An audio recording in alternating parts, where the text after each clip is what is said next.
మీ పిల్లలు క్యారెట్ గాని carrot fry గాని తినటం లేదా? అయితే ఒక్కసారి ఇలా ట్రై చేయండి. క్యారెట్ తింటే కంటికి చాలా మంచిది. కాకపోతే చాలా మంది పిల్లలు తినరు. అందుకనే నేను ఇలా ట్రై చేశాను. ఒక 5-6 క్యారెట్లు తీసుకొని వాటిపైన తొక్కను తీసేసి చిన్న చిన్న ముక్కలుగా కట్ చేసుకోవాలి.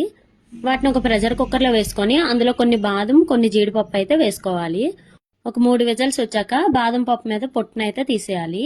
ఇలా చేత్తో అంటే ఈజీగా వచ్చేస్తాయి. మనం బాయిల్ చేసుకున్న క్యారెట్ జీడిపప్పుని మిక్సీ జార్ లో అయితే మెత్తగా గ్రైండ్ చేసుకోవాలి. మనం గ్రైండ్ చేసుకున్నప్పుడే అందులో 2 యాలకులు టేస్ట్కి సరిపడా షుగర్ అయితే వేసుకోవాలి.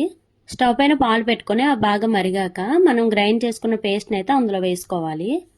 ఇలా ఒక 10 or 15 మినిట్స్ అయితే ఉడికించుకోవాలి. సమ్మర్ కూడా వస్తుంది కదా, ఇలాంటివి అప్పుడప్పుడు చేసుకొని తాగితే చాలా టేస్టీగా ఉంటుంది. టేస్ట్ అయితే అచ్చం బాదం మిల్క్ లానే ఉంది. బాగా మరిగించుకున్నాక అందులో సన్నగా కట్ చేసుకున్న బాదం జీడిపప్పు వేసుకొని ఫ్రిడ్జ్ లో అయితే పెట్టుకోవాలి. చూడండి, కలర్ ఏమి యాడ్ చేయకుండానే నేచురల్ కలరు బాదం మిల్క్ లానే ఉంది. చాలా టేస్టీగా ఉంది. మీ పిల్లలు క్యారెట్ గాని బాదం గాని తినకపోతే ఇలా ఒకసారి ట్రై చేసి ఇవ్వండి, చాలా ఇష్టంగా తాగుతారు. ఇది ట్రై చేయడం అస్సలు మిస్ కాకండి, చాలా టేస్టీగా ఉంది. ఈ వీడియో మీకు నచ్చితే లైక్ చేసి మన ఛానల్ ని ఫాలో అవ్వండి ఫ్రెండ్స్.